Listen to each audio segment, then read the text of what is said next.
그래요? 아닌가? 릴리야. 와! 안녕하세요, 선생님. 네. 잘 지냈죠? 네. 고맙습니다. 사사기 그동안 공부해오는데 우리들이 사사 몇 명을 이야기를 했냐면 11명. 벌써요? 네, 벌써 소사사까지 그렇게 됐어요. 네. 작은 사사, 소사사 7명. 네. 또 대사사 4명. 뭐 온니엘, 네. 또 뭐라? 두보라. 기드온, 네. 입다. 네. 그리고 이제 마지막 대사사인 삼손 삼손. 이야기. 이렇게 해서 이제 12명의 네. 사사를 다루죠. 그런데 소사사 가운데도 우리 기억나는 사람들이 좀 있긴 있는데, 그러니까 왼손잡이 에훗, 네. 라든지 소모는 막대기로 블레셋 사람, 다 기억하고 있네요. 이분들을 보면서 소사사들이지만은 상당히 그들의 역할이 맞아요. 있었죠. 네. 그런데 뒤로 올수록 소사사들의 역할이 별로 없어요. 예. 자신감 조금 아들만 많이 왔어요. 이분들이 뭐 하신 거야? 그런 생각이 아직은 많이 들고. 왔습니다. 그렇죠? 나긋하고. 네. 그 다음에 보면은, 온니엘도 아주 영웅적인 면모가 있고, 또 드보라도 그렇고, 기드온도 그렇고. 네. 그러다가 이제 기드온에서부터 점점 기울죠. 기울기 시작하죠. 네. 기드온이. 그러고는 입다 이야기, 대사사 이야기에서도 보면 네. 입다 이야기에 비극성으로 점점 네. 가고 있는데, 그러니까 사사기의 마지막 사사가 오늘부터 우리가 몇 주에 걸쳐서 공부하게 될 삼손인데, 네. 대개 알죠? 네. 네, 대야가 내용은 아닙니다.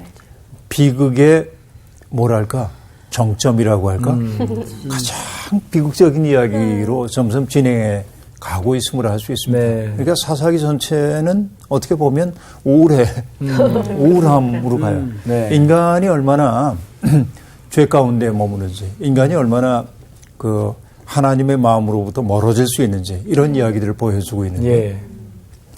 삼손하면 일단 힘이 센 그렇죠. 사람, 네. 힘 머리 있는 큰 사람. 사람. 머리 긴 사람. 그러니까 영웅적 모습으로 우리에게 부각되고 있는데, 네. 그런데 그는 우리에게 깊은 비극을 보여주고 있죠. 네. 사실 우리가 비극, 그리스 비극 같은 데에서도 비극이 사람들의 영혼을 카타르시스 시켜줘요. 네. 정화 시켜준단 말이에요. 그런데 지금 공연장에서 공연되고 있는 것들을 관객들이 바라보면서 저 사람들이 느끼고 있는 숭고함, 그들이 운명적으로 겪어내야 할 고통, 이런 것들을 보면서 네. 탄식도 하고 기뻐하기도 하고 그러는 거죠. 그러기 위해서는 주인공들이 어때야 하냐면 일반인들과는 조금 달라야 합니다. 그렇죠. 비범한 사람들이어야 합니다. 네. 근데 그 비범한 사람들이 자기들의 운명과 맞닥뜨려 가지고서는 깨져나가는 과정들, 그런 것들을 보면서 사람들은 깊은 상실감을 느끼고 자기 속에 있는 어두운 것들과도 만나게 돼. 네. 그러면서 정화가 일어나요. 예. 그러니까 그런 비극의 이야기로 보더라도 삼손 이야기는 비극의 여러 가지 요소들을 갖추고 있어요. 왜냐하면 이 사람은 장사잖아요. 네. 그 하나님께 구별된 사람이기도 하거든요.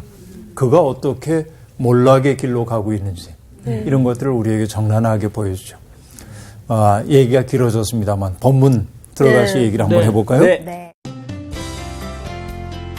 오늘 수업 사사기 20강 삼손의 탄생.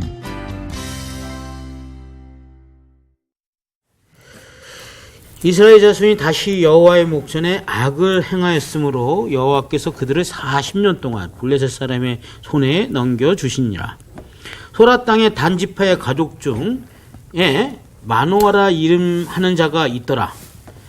그의 아내가 임신하지 못함으로 출산하지 못하더니 여호와의 사자가 그 여인에게 나타나서 그에게 이르시되 보라 내가 본래 임신하지 못함으로 출산하지 못하였으나 이제 임신하여 아들을 낳으리니 그러므로 너는 삼가 포도주와 독주를 마시지 말며 어떤 부정한 것도 먹지 마시니라. 보라 내가 임신하여 아들을 낳으리니 그의 머리 위에 삭도를 대지 말라. 이 아이는 태에서 나옴부터 하나님께 바쳐진 나시린 됨이라. 그가 블레셋 사람의 손에서 이스라엘을 구원하기 시작하리라 하시니 이에 그 여인이 가서 그의 남편에게 말하여 이르되 하나님의 사람이 내게 오셨는데 그의 모습이 하나님의 사자의 용모 같아서 심히 두려움으로 어디서부터 왔는지를 내가 묻지 못하였고 그도 자기 이름을 내게 이르지 아니하였으며 그가 내게 이르기를 보라 내가 임신하여 아들을 낳으리니 이제 포도주와 독주를 마시지 말며 어떤 부정한 것도 먹지 말라. 이 아이는 태에서부터 그가 죽는 날까지 하나님께 바쳐진 나시린임이 됨이라 하더이다 하니라. 네. 네. 애썼어요. 고생하셨습니다. 좀 재밌게 네. 읽어봤습니다. 재밌게 봤어요. 아니, 비장하게 읽어주셨어요. 네. 사사기에 반복돼 나오는 단어 가운데 하나가 다시 큰 말인데 네. 이게 좋은 말에 다시란 말이 쓰여지면 좋은데 네. 늘 부정적인 현실을 일컫기 위해 다시란 말이 나오죠. 이스라엘 자손이 다시 여호와의 목전에 악을 행했다 하고 얘기합니다. 대개 여호와 앞에 저지른 악이라고 하는 게 두 가지로 얘기될 수 있습니다. 하나는 뭐냐면 무죄한 자의 피를 흘려 하나님이 머무신 땅을 더럽히는 것. 네. 그러니까 여러분 대표적인 악행이 무죄한 자, 한 자의 피를 땅에 흘리게 하는 것. 네. 그래서 여러분 민수기에 보면 하나님이 그렇게 말씀하시거든요. 너희가 사는 땅, 곧 내가 머무는 땅을 더럽히지 말아라 네. 하고 말합니다. 그러니까 우리가 살고 있는 그 땅이 곧 하나님이 계신 곳이래요. 네. 이 말은 우리가 살고 있는 그곳 전체가 하나님이 현존하시는 장소라고 한다면 네. 어떻게 살아야 합니까? 조심조심 아끼며 살아야 되죠. 그러니까 무죄한 자의 피가 흘릴 때 더러워지는 것은 그 땅이지만 그 땅은 곧 하나님이 계신 곳이에요. 그러니까 이웃에게 가해지는 폭력 혹은 이웃에게 가해지고 있는 착취와 억압이라고 하는 것을 하나님은 당신에 대한 모독으로 받아들이신다. 네. 이게 성경의 일관된 이야기입니다. 그런데 이게 이제 첫 번째 악행이라고 한다면 이것을 가능케 하고 있는 뿌리가 있어요. 그것은 뭐냐면은 야훼 하나님이 아닌 우상을 섬기는 겁니다. 그렇죠. 하나님은 우리에게 끝없이 어떤 삶을 요구하냐면 고통받고 있는 타자들. 그러니까 우리 여러분 성경에서 고아와 과부와 나그네. 네.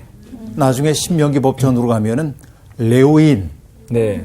그들을 사회적 약자의 대명사인데 바로 그 사람들을 지극히 귀하게 여기라고 얘기하고 있는데 네. 우상들은 우리에게 그럴 필요 없어. 내 욕망대로 살면 돼 하고 얘기합니다. 욕망을 부추기는 역할을 하죠. 그러니까 우상을 숭배한다는 것과 무죄한 자의 피를 흘리는 것은 동전의 양면이에요. 네.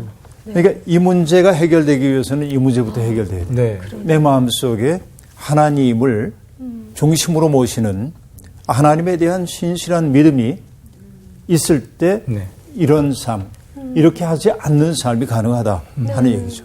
근데 이스라엘은 늘 다시 악을 행하고 그렇게 돌아간 겁니다. 그 때문에 하나님이 블레셋 사람의 손에 40년 동안 그들을 넘겨주셨다. 그렇죠. 삼손 이야기의 서론으로 아주 짤막하지만 강력한 이야기가 담겨 있습니다. 그런데 이 블레셋 사람들은 여러분 블레셋이라고 한 말에서부터 팔레스타인이란 말이 나왔죠. 필리스틴. 블레셋은 필리스틴이죠.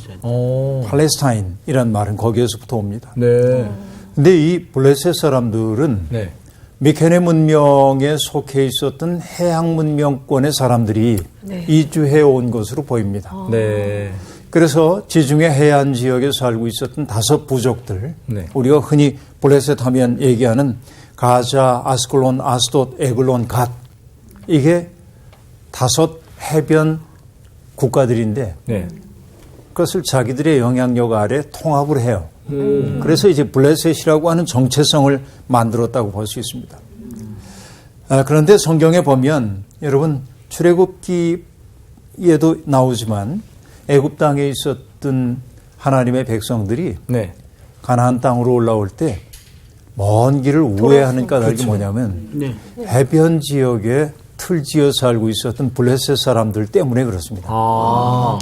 그들이 강력한 국가를 형성하고 있었기 때문에 그렇습니다. 예. 그러니까 그 당시로서는 상당히 높은 수준의 문명, 특히 철기 문명을 그들이 갖고 있었기 때문에 네. 우회할 수밖에 없었던 상황인 것을 알 수 있고요. 그리고 성경에서 블레셋은 아말렉과 더불어서 언제나 이스라엘을 괴롭히는 그렇죠. 나라로 등장합니다. 네. 따지고 보면 해안 지역이 비옥하거든요. 그렇죠. 그래서 거기를 차지하고 있다고 하는 것은 강력한 문화를 형성하고 있었다. 이렇게 봐야 할 겁니다. 비옥하다고 하는 건 결국 뭐예요? 잉여가 많다는 얘기고 그렇죠. 잉여가 많다고 하는 것은 뭔가 문화를 만들거나 할 수 있는 가능성이 많다는 얘기고 그러니까 블레셋은 이스라엘에 비해서 훨씬 높은 수준의 문명을 만들어내고 있었던 거죠. 그래서 사무엘 시대에도 자꾸만 전쟁이 벌어지게 되고요. 또 이스라엘의 비극 가운데 하나가 하나님의 언약궤를 블레셋에게 뺏기기도 하잖아요. 네. 블레셋은 그런 역할들을 감당합니다. 아무튼 이 블레셋 사람들은 아까 얘기한 대로 해양 문명에 속했던 사람이기 때문인지는 모르겠으나 반인 반어. 그러니까 반인, 반어. 위에는 네. 사람이고 아래는 물고기의 모습. 인어공주들이네. 인어공주인데. 반인 반어의 신인 다곤이라고 하는 신을 숭배했습니다. 다곤 신상의 모습을 보면 네. 반인 반어의 모습으로 희한하네, 등장을 정말. 합니다. 이게 해양 민족임을 나타내는 거겠죠. 하지만 이 다곤 신은 해양 민족이 아닌 사람들에게까지 널리 퍼져갑니다. 나중에 보면 아수르나 또 페니키아 같은 데서 페니키아는 물론 해양 민족이긴 합니다만은 다른 나라들도 이 신들 다곤 신을 섬겨요. 그 얘기는 뭐냐면 블레셋이 강력. 신들도 수입을 하기도 하고 네. 신들도 네, 그런 블레셋을 거예요. 수출했어. 고대 세계는 그런 거예요. 예, 그래서 어쨌든 이 블레셋은 그런 나라로 이스라엘과 오랫동안 갈등 속에 있는 나라인데 네. 그런데 1절이 뭐라고 얘기했냐면 블레셋 사람에 넘겨주시니라 하고 얘기하죠. 네. 40년입니다. 우리나라가 일본의 지배를 받았던 게 35년 반. 네. 근데도 일제의 지배를 받았던 그 세월이 네. 지금도 맞아요. 흔적이 그대로 남아있잖아요. 예. 청산할 거 청산하지 맞아요. 못하니까. 그런데 블레셋에 40년 지배를 받았어요. 네. 여러분 우리가 슬픈 게 뭐냐면 뭐 1918년인가요? 무정 같은 이광수 선생의 그 소설들이 나오는데 네. 얼마나 반짝이는 재능들입니까? 근데 나중에 이분들이 전부 뭐 해요? 친일 세력이 되잖아요. 네. 나중에 왜 그랬냐고 물어보니까 이 일본이 무너질지 몰랐다는 거예요. 아, 그렇죠. 일본이 망하리라는 생각을 도저히 할 수 없었다는 거예요. 네. 그러니까 동화되는 길을 택했죠. 네. 그러니까 친일파 청산하는 쪽에서 보면은 나쁜 사람들인데 네. 어떻게 보면 인간이 허약해. 그렇죠. 근데 이게 40년이라고 하는 긴 세월 동안 블레셋의 고통을 당하고 있으면 그동안 사사기를 통해 우리가 봤던 바이지만 이스라엘 백성들이 뭐 해야 되냐? 부르짖어야 돼요. 네. 그죠? 근데 부르짖었다는 말도 없어요. 그러네요. 그렇죠. 그러네. 그죠? 네. 점점 여러분 어떤 상황으로 가고 있는지 느낄 수 네. 있죠. 이제 네. 뻔뻔해졌나요? 많이 물든 거지. 젖어든 거지. 그냥 그죠. 무력감 속에 젖어들었다고 봐야 하겠죠. 그냥 그들이 지배를 받는 게 그냥 뭐 어쩔 수 없지. 이런 그 당연하게. 무력감이 네. 그들 속에 깊이 배어든 것으로 보여요. 그런데 어쨌든 그들이 부르짖지 않아도 하나님의 구원 역사는 지속되기 때문에 네. 이제 드디어 하나님이 사사 보내주는 얘기가 나오는데 네. 소라 땅의 단지파 가족 중에 마노아라고 하는 사람이 있었습니다. 네. 그런데 그 아내가 임신하지 못했다. 여러분 이 이야기는 마노아의 아내가 아기를 갖지 못했다고 하는 것은 예. 결국 그를 통하여 태어나는 아이가 하나님의 구원사의 도구로 쓰임받음을 나타내기 위한 표현이기도 합니다. 네. 여하튼 그렇게 이제 봐야 할 겁니다. 그리고 여호와의 사자가 여인에게 얘기해요. 이제 내가 임신하여 아들을 낳을 텐데 몇 가지 금지사항을 얘기하고 있습니다. 네. 포도주와 독주 마시지 마. 네. 자, 이것은 삼손, 뒤에 태어나게 될 삼손에 대한 얘기만이 아니라 그 아이를 잉태한 어머니부터 해야 하는 일이에요. 네. 그렇죠. 포도주와 독주 마시지 마. 그 다음에 어떤 어떤 부정한 것도 먹지 먹지 말아라 하고 얘기합니다. 이거 어떤 의미일까요? 이게 참 어려워. 저는 구별된 삶? 저는 여기서 이 여인의 아픔이 보였어요. 어떤 아픔이? 그러니까 맨날 힘드니까 임신 못하고 이러니까 맨날 마시는 거야. 대반전이다. 이제 잊으려고 한다 이거야. 네. 오히려 그랬던 거야. 그 전의 삶이. 그러니까 근데 부정한 건 뭐야 그러면? 그건 이제 모르죠. 술안주? 닭발 이런 거 먹는 거 아니야? 이상한 거 먹으면 술안주로. 아니죠. 재밌네요. 술을 마시고 네. 이상한 행동을 한 거죠. 이제 뭐 도박을 했다든지, 노름을 했다든지. 나는 여기까지 생각을 못했네. 정말 대단하다. 얼마나 괴로웠으면. 얼마나 괴로웠으면 그럴 수도 있겠네. 근데 아닌 것 같습니다. 아니야. 그럴 수도 있어요. 그럴 수 있습니까? 네, 뭐 사람 사는 게 그렇지 뭐. 그럴 수도 있는데 사실 이 말 속에 담겨 있는 것은 네. 가나안 농경 문화에서 네. 농경 문화의 신이 뭐였어요? 우리가 알다시피 발. 네. 발 신을 주로 섬기잖아요. 네. 그런데 발 신전 옆에는 늘 뭐가 있었냐면 신전 창기들이 있었어요. 네. 그래서 발 신이 땅과 결합함으로 뭔가를 생산해 준다고 믿었어. 네. 그러니까 발 신에게 제사를 바친 사람들은 신전 옆에 있었던 그 창기들과 결합함으로 완성한다고 생각을 했어. 네. 그러니까 여기에는 뭐가 들어있냐면 풍요를 비는 마음 속에 인간의 쾌락을 얹은 거야. 네. 이 성적 방종이. 그리고 이 성적 방종이라고 하는 것은 바알에게 제사를 바친 다음에 뭐냐면 술 먹는 문화와 관련이 돼요. 예. 술. 응? 술 먹으면 사람들이 좀 이성이 느슨해지죠. 있죠. 예, 예. 자기 통성이 느슨해지죠. 네네. 그러니까 이 여인이 아들 낳지 못한, 애를 낳지 못한 그 한 때문에 네. 너무 서글퍼서 술 먹고 이런 건 우리가 알 수 없으나 정기 씨가 상상했듯이. 그러니까 포도주와 독주를 먹지 말라고 하는 말 속에는 네. 이런 가나안 농경 문화로부터 구별되어야 한다라고 하는 얘기예요. 그러니까 아까 얘기했듯이 40년 이 블레셋의 지배를 받으면서 네.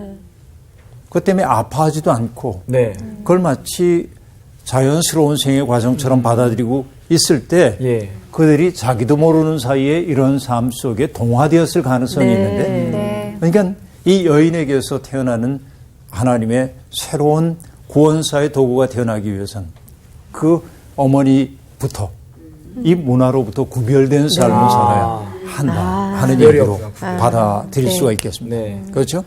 아이를 낳으면 삭도를 내지 말라 하고 말하는데 네. 이때 삭이라고 하는 글자는 깎을 삭자 네. 그러니까 머리 깎는 이거 대지 말아라 하고 말하는데 이것 역시 마찬가지입니다. 가나안의 단발 문화에 대한 반감. 가나안 사람들이 그렇게 단발을 했던 것처럼 보여요. 그러니까 깎지 마라. 그들과 좀 구별돼야 돼 하는 얘기입니다. 네. 여러분 몽골 사람들이 중국에 세웠던 나라가 무슨 나라죠? 원나라. 맞아. 와. 나원. 와, 맞아요. 원나라예요. 원나라가 여러분 원나라 사람들의 머리를 보면 변발이라는 걸 하거든요. 네. 머리 정수리까지 깎고 아, 뒤에 황경, 이렇게 황경. 따고. 그 근데 환경. 이것이 뭐냐면 나중에 청나라에서도 그대로 변발을 한단 말이에요. 예. 원나라 전통인데 이게 예. 있죠. 근데 우리가 명나라 전통에 깊이 빠져 있었던 이 조선 사람들이 볼 때는 네. 변발한 저자들 보면 저 쌍것들처럼 보였단 말이죠. 왜냐하면 우리는 의관을 이렇게 그렇죠. 써야잖아요. 예. 뭔가를. 근데 이건 쓸 수가 없잖아요. 네. 그래서 얼마나 저항이 많았어요. 그러니까 복장 그 자체가 다른 문명으로부터 나를 구별하는 계기가 되기도 하죠. 그렇죠. 그러니까 삭도를 대지 말라는 의미는 그런 의미가 일단 있어요. 그러니까 둘 다 가나안의 문화와 구별된 네. 삶을 살라 하는 얘기이기도 합니다. 그러니까 가나안의 주류 문화에 예. 적응한 채 사는 사람은 새로운 역사 가져올 수 없다는 거예요. 네. 이게 굉장히 중요한 의미를 가지고 예. 있습니다. 사실상 역사의 변화라고 하는 것은 주류 문화에 속한 사람들이 변화를 가져오지 않습니다. 그렇죠. 주변화된 사람들, 그런 사람들이 만들어내는 경우가 많이 있어요. 근데 여러분 보면 학교 다니면서 말썽 한 번 안 부리고 그리고 모범생으로 살아간 사람들은요. 네. 그냥 모범생으로 살아요. 그랬던 것 같아요. 좋은 직장 들어가고 네. 그리고 뭐 또 관료도 되고 예. 그렇게 삽니다. 근데 그들은 대개 뭐냐면 그냥 적응하고 삽니다. 예. 세상 변화 못 시켜요. 네. 근데 학교 다닐 때 예. 그 질서에 순응하기 싫어가지고 예. 대들다가 예. 얻어맞기도 하고 깨지고 예. 정학도 당하고 이런 사람들은 이 세상이 이러면 안 돼. 이 세상이 왜 이런 거야. 맞아요. 예. 그래서 그런 이들이 세상을 변화시키는 때가 아주 많이 있어요. 네. 여러분 그렇잖아요. 정말 주변인들이. 네. 그래서 그렇습니다. 때때로 관료적 성실함이라고 하는 거 시키는 대로 하고 조금 이 사람들은 성실하긴 한데 예. 답답하죠. 좀 답답할 때가 있어요. 어떤 성향인지 보여요? 그래요? 이게 네. 이 관료적 성실함은 네. 뭐로 귀착되기 싶으냐면 무사유. 무사요. 무사유로 귀착되기가 쉬운 거예요. 전 공무원이라고 할 뻔했어요. 생각하지 않는 거예요. 아유. 네. 그냥 시키는 대로 하는 거니까. 네. 그러니까 기득권자들 입장에서는 저런 사람들이 좋아. 말 잘 듣는 그럼요. 사람. 그렇죠. 근데 역사의 변화는 일어나야 합니다. 언제나. 네. 기득권을 깨뜨리고 고통당하는 사람들이 조금씩 좋은 세상 만들기 위해서는 그래야 되죠. 그래서 여러분 오리엔탈리즘이라고 하는 책을 썼던 에드워드 사이드라고 하는 분이 있는데 그 에드워드 사이드라는 분이 썼던 지식인에 관한 책에 그가 이런 얘기를 합니다. 재미나는 얘기인데요. 지식인은 경계 밖으로 스스로를 끊임없이 추방해야 한다. 남들이 만들어 놓은 이 틀 속에 갇혀 있으면 이미 지식인 아니야. 그 경계선 바깥으로 추방을 해야 돼. 그는 애국적 민족주의와 집단적 사고, 계급과 인종에 관한 인식, 성적인 특권의 의문을 제기하는 사람이다. 그는 관습적인 논리에 반응하지 않는다. 다만 모험적인 용기의 대담성과 변화의 표현을 지향한다. 이렇게 얘기합니다. 이게 지식인이요. 근데 지식인뿐만 아니라 지식인은 뭐냐면 아는 게 많은 사람이 지식인이 아니라 네. 자기 시대를 바꿔내기 위해 책임을 감당하는 사람이 지식인이에요. 아는 건 많은데 아무런 공적 책임을 수행하지 않는 사람은 네. 지식인이 아니에요. 이거는 장폴 사르트르라고 하는 사람의 지식인론과 관련됩니다. 네. 지식인은 자기 시대에 책임지는 사람이어야 돼. 예. 멋지다. 그러니까 누군가의 아픔에 대해서 내가 그 아픔에 공감하고 그걸 덜어주기 위해 애를 써야 되는 거예요. 그래서는 언제나 경계 밖의 사유를 해야 되는 거죠. 그렇죠. 그렇죠. 그러니까 여러분 포도주와 독주 먹지 마. 삭도 대지 마. 이거는 뭔가 신비한 뭔가가 있어서가 아니라 그들에게 동화된 삶으로 구별돼. 그 얘기야. 무슨 얘기인지 알겠죠? 네. 자, 그리고 그 아이가 뭐가 될 거라고 얘기하냐면 그 여인을 통해 태어날 아이가 나시린이 될 거라고 얘기를 하고 있습니다. 그죠? 네. 하나님께 바친 나시린이 될 거다 하고 말해요. 민수기 6장에 보면 나시린 나시린. 귀약이 나오는데 네. 포도나무에서 난 건 먹지 말아라. 네. 머리카락 깎지 말아라. 네. 또 하나는 시체를 시체와 만지지 마라. 접촉하면 안 돼. 네. 이게 나시린 규정입니다. 하나님의 일을 위해 구별된 사람이 나시린이죠. 네. 그래서 여러분 우리가 예수님을 얘기할 때 어디 사람 예수예요? 나사렛 나사렛. 사람. 그 말은 나사렛 사람 예수라고 얘기할 때 네. 사람들은 예수의 출신지인 나사렛을 떠올리기도 하지만 예. 나사렛이라고 하는 말이 나자린과 거의 유사하기 때문에 나시린이라고 하는 생각의 아이디어가 그 속에 있을 가능성이 있습니다. 이것이 예수를 나사렛 예수, 나사렛 예수하고 얘기했던 내용으로도 볼 수 있는 거예요. 그렇구나. 그러니까 그 구별된 존재라는 이야기이죠. 그러니까 예수 그리스도의 소명 그리고 그 존재에 대한 암시가 예. 나사렛 예수라는 말 속에 담겨 있습니다.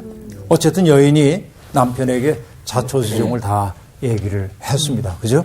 네. 그 다음에 8절부터 네. 14절까지 미란 씨. 네. 마노아가 여호와께 기도하여 이르되 주여 구하옵나니 주께서 보내셨던 하나님의 사람을 우리에게 다시 오게 하사 우리가 그 낳을 아이에게 어떻게 행할지를 우리에게 가르치게 하소서 하니 하나님이 마노아의 목소리를 들으시니라. 여인이 밭에 앉아 있을 때에 하나님의 사자가 다시 그에게 임하였으나 그의 남편 마노아는 함께 있지 아니한지라. 여인이 급히 달려가서 그의 남편에게 알려 이르되 보소서 전일에 내게 오셨던 그 사람이 내게 나타났나이다 하매 마노아가 일어나 아내를 따라가서 그 사람에게 이르러 그에게 묻되 당신이 이 여인에게 말씀하신 그 사람이나이까 하니 이르되 내가 그로다 하니라. 마노아가 이르되 이제 당신의 말씀대로 되기를 원하나이다. 이 아이를 어떻게 기르며 우리가 그에게 어떻게 행하리이까. 여호와의 사자가 마노아에게 이르되 내가 여인에게 말한 것들을 그가 다 삼가서 포도나무의 소산을 먹지 말며 포도주와 독주를 마시지 말며 어떤 부정한 것도 먹지 말고 내가 그에게 명령한 것은 다 지킬 것이니라 하니라. 네. 네. 자, 여기에서 이제 내용 간단합니다. 네. 뭐 어떤 그 서사성이 있기 때문에 길게 나오지만 내용 간단한데요. 그러니까 아내가, 마노아의 아내가 남편에게 다 얘기했어. 네. 내가 이런 얘기를 들었습니다. 하고 얘기합니다. 네. 이 여인의 말로 그냥 그 아기가 마노아. 태어났더라면 좋을 텐데 한 번 더 확인의 과정을 거치는 거예요. 네. 그쵸. 왜냐하면 여인의 말은 증언의 가치가 없다고 생각하기 때문에. 아하. 오호. 이런 그 문화가 그대로 여기에 반영되어 네. 있는 것이죠. 그래서 마노아가 기도합니다. 아내의 말이 증언 가치가 없기 때문에 예. 하나님께 이제 여쭙는 거야. 그거였어요? 정말 주께서 보내셨던 하나님의 사람을 우리에게 다시 오게 해주셔서 우리가 그 아이에게 어떻게 해야 할지를 가르쳐 주세요 하고 얘기하자 네. 하나님이 응답하셔서 그 여인이 밭에 앉았을 때 다시 오십니다. 그래서 여인이 달려갔어요. 급히 달려가서 남편을 네. 불러와요. 그리고 확인 과정을 거칩니다. 그분이 그분이십니까? 그렇게. 네. 그러자 그렇다고 얘기합니다. 네네. 그럼 내가 이 아이에게 어떻게 해야 하는지를 좀 알려주십시오 하고 얘기해요. 그러자 여호와의 사자가 간단하게 얘기합니다. 네. 내가 이미 다 얘기했잖아. 네. 그대로 해. 그렇죠?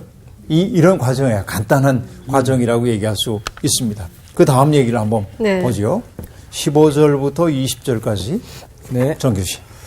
마노아가 여호와의 사자에게 말하되 구하옵나니 당신은 우리에게 머물러서 우리가 당신을 위하여 염소 새끼 하나를 준비하게 하소서 하니 여호와의 사자가 마노아에게 이르되 내가 비록 나를 머물게 하나 내가 내 음식을 먹지 아니하리라.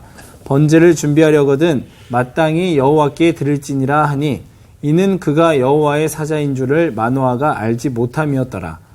마노아가 또 여호와의 사자에게 말하되 당신의 이름이 무엇이니까 당신의 말씀이 이루어질 때에 우리가 당신을 존귀히 여기리이다 하니 여호와의 사자가 그에게 이르되 어찌하여 내 이름을 묻느냐 내 이름은 기묘자라 하니라. 이에 마노아가 염소 새끼와 소재물을 가져다가 바위 위에서 여호와께 드리매 이적이 일어난지라. 마노아와 그의 아내가 본즉 불꽃이 제단에서부터 하늘로 올라가는 동시에 여호와의 사자가 제단 불꽃에 휩싸여 올라간지라. 마노아와 그의 아내가 그것을 보고 그들의 얼굴을 땅에 대고 엎드리니라. 네. 하나님이 약속하신 게 이제 실현된다는 것을 이제 입증하기 위한 과정이 네. 여기에 등장하고 있습니다. 마노아가 얘기하죠. 여호와의 사자한테 잠깐만 좀 계십시오. 우리 가운데 머물러 계시면 제가 가서 염소 새끼를 준비해서 대접을 좀 하고 싶습니다. 자, 이것은 환대 의무를 다 하는 거죠. 네. 환대 의무를 다 하는 겁니다. 그러자 여호와의 사자가 얘기합니다. 번제를 바치려거든 하나님께 바쳐. 내가 받을 일은 아니다 하고 얘기를 합니다. 아직은 마노아가 그가 하나님의 사자인지를 알지 못했기 때문이다 하고 네. 얘기합니다. 구약 성경에서 하나님의 사자는 언제나 사람으로 인식되고 있어요. 네. 그렇죠. 그런 걸 알 수 있죠. 네. 창세기 18장에서 아브라함을 찾아왔던 새 나그네도 예. 아브라함이 천사들인지 모르잖아요. 네. 이 얘기가 참 중요한 것 같아요. 여러분 앞에 있는 제가 천사인지도 모르잖아요. 날개가 제가 그럴지도 보여. 모르잖아요. 날개가 보여. 맞아요. 저는 이게 굉장히 중요한 거라고 생각을 해요. 누군가가. 왜냐, 우리가 내 앞에 있는 이 사람들 하나하나가 하나님이 내게 보내주신 사람으로 여긴다면 네. 함부로 대할 수 없거든요. 그럼요. 그래서 제가 성경 공부할 때 늘 떠올리는 말씀 가운데 하나가 예수님이 요한복음에서 하신 말씀이에요. 한자 작은 자. 나의 일은 아버지께서 내게 이끌어 주신 사람 가운데 하나도 잃어버리지 아니하고 마지막 날에 영생을 얻게 하는 거라고 얘기하는데 네. 지금 내 앞에 현존하여 있는 사람 하나하나가 아버지가 내게 이끌어 주신 사람이라는 거죠. 이렇게 보면 귀하죠. 맞아요. 정말 네. 얼마나 귀하게 여겨야 돼요. 맞아요. 우리가 그 마음을 잃어버렸잖아요. 네. 그렇죠. 그러니까 구약 성서의 원시적 사고가 아니라 어떻게 보면 성숙한 사고예요. 예. 하나님은 사람의 모습으로 우리에게 다가오셔요. 그분을 알아뵙는 것은 내 눈이 밝아야만 알아볼 수 있어요. 그분의 문제가 아니에요. 그렇죠. 그렇죠. 그러니까 지금도 우리들이 수없이 많은 하나님의 일꾼들을 만나는데 네. 보지 못한 때가 많죠. 네. 어쨌든 이 마노아가 여호와의 사자에게 얘기합니다. 당신이 우리에게 얘기한 게 그대로 이루어지길 바랍니다.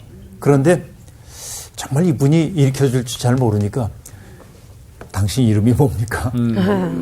좀 확증을 하고 싶은 거예요.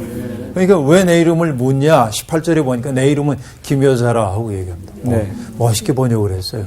김효자. 김여자라, 모사라 이렇게 예. 뭔가 있어 보여요. 김여자라 그러니까. 근데 이건 뭐냐면 김여자라는 번역이 오해를 불러일으킬 수 있어. 사실은 이런 말입니다. 내 이름 알아서 뭐하게 이거예요. 내 이름은 비밀이야. 오, 그 자, 뜻이에요? 이 얘기는 뭐냐면 출애굽기 3장 14절에서도 하나님의 이름을 묻는 모세에게 하나님이 나는 스스로 있는 자 아니라 네. 이게 개역성경의 번역이에요. 그런데 공동 번역은 뭐라고 합니까? 나는 곧 나다. 네. 이렇게 번역을 합니다. 그러니까 히브리어 말을 번역하냐면 나는 되고자 하는 대로 될 나일 것이다. 복잡해. 아, 진짜 복잡하다. 네. 애미고. 그러니까 그 이름은 어려워. 그 말 속에 담겨 있는 뜻은 뭐냐면 나는 인간의 어떤 말이나 규정 속에 갇힐 수 없는 존재야. 예. 신비는 신비로 놓아둬야 돼. 네. 그러니까 당신 이름이 뭡니까? 이름을 안 되는 것은 그에 대한 지배권을 행사할 수 있음을 의미해요. 그러니까 당신 이름이 뭡니까? 라고 얘기할 때 예. 하나님은 나는 나야 하고 얘기했고 예. 나는 비밀이야. 내 이름 알아서 뭐 하려고? 이런 네. 말이에요. 그러니까 네가 나를 조절할 수 있다고 생각하지 마. 그런 말이 이 속에 담겨 있는 겁니다. 어쨌든 예. 이 마노아가 여호와 앞에 제물을 바치자 이적이 일어납니다. 불꽃이 제단에서 일어나서 하늘로 올라가면서 여호와의 사자가 불꽃을 타고 하늘로 올라가고 네. 부부는 얼굴을 땅에 대고 엎드립니다. 네. 일평생 잊을 수 없는 어떤 경험이 네. 그들에게 생겨난 거죠. 마지막 대목 보겠습니다. 21절부터 나온 시 여호와의 사자가 마노아와 그의 아내에게 다시 나타나지 아니하니 마노아가 그제야 그가 여호와의 사자인 줄 알고 그의 아내에게 이르되 우리가 하나님을 보았으니 반드시 죽으리로다 하니 그의 아내가 그에게 이르되 여호와께서 우리를 죽이려 하셨더라면 우리 손에서 번제와 소제를 받지 아니하셨을 것이요 이 모든 일을 보이지 아니하셨을 것이며 이제 이런 말씀도 우리에게 이르지 아니하셨으리이다 하였더라. 그 여인이 아들을 낳음에 그의 이름을 삼손이라 하니라. 그 아이가 자라매 여호와께서 그에게 복을 주시더니 소라와 에스다올 사이 마하네단에서 여호와의 영이 그를 움직이기 시작하셨더라. 네. 이제 여호와의 사자가 불꽃을 타고 올라가고 다시 나타나지 않자 그때서 마노아가 그분이 여호와의 사자인 줄을 안 거예요. 네. 그리고 두려움에 사로잡힙니다. 우리가 여호와의 사자를 보았으니 반드시 죽으리라. 네. 그런데 마노아의 아내, 이름도 없는 그 아내가 지혜롭습니다. 네, 통찰력이 지혜롭습니다. 있습니다. 그렇죠. 차분하고. 차분해요. 네. 여호와가 우리를 죽이려고 했다면 우리 손에서 번제와 소제를 받으셨겠어요? 네. 그러니까 이 받으셨다는 얘기는 하나님이 약속하신 바를 우리에게 이루어 주기 위함이 아니겠어요? 네. 확실히 여성이 통찰력이 있어요. 맞습니다. 경건합니다. 들었다 놨다는. 여자 말을 잘 들어야 돼요. 네. 그리고 아들을 낳아요. 네. 그리고 그 이름을 삼손이라고 그래요. 삼손. 네. 삼손이라고 하는 말은 태양을 뜻하는 히브리 말에서 나온 단어입니다. 삼손. 응? 심손, 쇠메시, 쉐메시 이런 단어들인데 삼손이란 말이 거기에서 나와요. 예. 왜 그럴까 생각을 해보면 재미나는 게 삼손이 머리가 길잖아요. 이렇게. 네. 머리가 길잖아요. 힘을 예. 쓸 때. 근데 우리가 태양을 그릴 때 예. 태양에다가 이 햇빛을 그리기 위해 뭐 해? 이렇게 이글이글 이렇게. 머리 같은 거. 사자머리 같이. 제 머리처럼. 그러니까 삼손이라는 이름과 태양과 삼손의 머리카락이 이미지의 일치를 이루고 있습니다. 몰랐어요. 그렇죠. 이게 재밌는 대목. 예. 재밌는 대목. 하무라비 법전이라는 게 하무라비 있죠. 법전. 하무라비 법전이라는 게 있어요. 거기에서 하무라비 왕에게 너희가 나라를 다스릴 때 이렇게 다스려야 하고 법전을 주는 신이 있는데 네. 그 신의 이름이 뭐냐면 샤마시예요. 이게 태양신이라는 뜻이에요. 그러니까 삼손이라는 이름과 다 관련이 되어 있음을 볼 수 있습니다. 그죠? 예. 뭔가 연결이 되고 연결되죠. 있어요. 예. 이미지에 연결이 되고 있어요.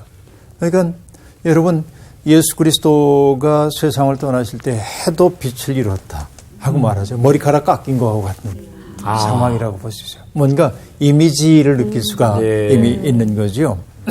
그래서 어쨌든 그의 이름을 삼손이라 하니라라고 말함으로 삼손과 머리카락의 이미지를 지금 연결시키고 있는 것을 알 수 있습니다. 그리고 여호와께서 그에게 복을 주셨다 하고 말하죠. 어떤 복인지는 알 수가 없어요. 그리고 소라에서 에스다올 사이 마하네딘에서 여호와의 영이 그를 움직이기 시작했다 하고 말하는데 네. 소라라고 하는 곳에서 멀지 않은 곳에 베세메스라고 하는 성읍이 있었는데 베세메스는 세메시라는 게 아까 태양신을 뜻한다고 얘기했는데 네. 그러니까 태양신의 신전과도 관련이 돼요. 다 관련 있구나. 네, 그러니까 다 연결이 돼요. 예. 소라라고 하는 곳이 바로 그 베세메스 신전과 가까이 있었기 때문에 그의 이름을 삼손이라고 지었는지도 모르겠죠. 어쨌든 그 다음에 소라와 에스타올 사이 마하네단에서 마하네단이라는 건 마하네 플러스 단인데 네. 단지파의 진 그런 네. 뜻이에요. 앞으로 이제 단지파의 이야기가 등장하게 되는 거죠. 그래서 여호와의 영이 그를 움직이기 시작했다 네. 하고 말합니다. 자, 오랫동안 작동 안 하던 여호와의 영이 네. 그렇죠. 우리가 그 소사사 3명에게서 여호와의 영 얘기 듣지 못했어요. 그렇죠. 근데 지금 이제 어린 시절 아까 포도주와 독주를 멀리했던 그렇죠. 그 어머니에게 태어났고 또 똑같은 운명을 살아내야 하는 이 삼손에게 여호와의 영이 움직이기 시작해서 마지막 전투를 준비하고 있구나 하는 걸 느낄 수가 있습니다. 그죠? 뭔가 벌어질. 뭔가 벌어질 것 같은 네. 상황 속에 있습니다. 빠밤. 예. 불길한 얘기가 아니죠. 여하튼 우리가 봤던 것처럼 삼손은 나실인의 운명을 타고납니다. 구별되어야 돼요. 네. 그런데 삼손은 그렇게 살지 못합니다. 이것이 우리가 다음 주부터 봐야 할 내용인데요. 네. 그렇죠? 아까 얘기했다시피 구별되어야 하는 까닭은 뭐냐면 그 주류 문화에 동화된 채 살다가는 역사에 어떤 변화도 가져올 수 없었기 때문에 오늘 우리가 하나님을 믿는 사람으로 산다는 것은 세상이 바라보고 있는 관점과 다른 관점에서 세상을 바라보는 것일 겁니다. 그 기독교인들은 어떤 사람이어야 세상이 만들어 놓은 경계선을 넘어서서 하늘의 눈으로 바라보면서 새로운 세상을 지향할 수 있는 사람이 되어야죠. 이게 우리에게 주어져 있는 소명입니다. 예, 다음 시간에 얘기 계속하겠습니다. 고맙습니다. 감사합니다. 저는 딱 그 말씀이 맨 마지막에 딱 남네요. 너희는 이 세대를 본받지 말고. 예. 뭔가 이렇게 안락하고 편안해지면 네. 변화되기 싫고 맞아요. 여기에 안주하려고 하는 우리의 네. 삶이 좀 있는데 사실 더 안락해지려고 노력하면 살잖아요. 그쵸. 그렇죠. 더 안정을 찾으려고. 네. 그렇죠. 근데 정말 그 경계선을 넘을 수 있는 참 지식인답게 네. 우리가 살아야겠다는 생각. 당당하게. 네. 그리고 내 앞에 있는 이 사람들이 다 천사였고. 그럼요, 저 천사였어요. 다음 주부터 시작되는 네. 이 삼손의 얘기. 그러니까요. 너무 기대됩니다. 기대하면서 맞아요. 저희가 네. 또 한 주를 네. 살러 가야죠. 네. 가시죠. 감사합니다.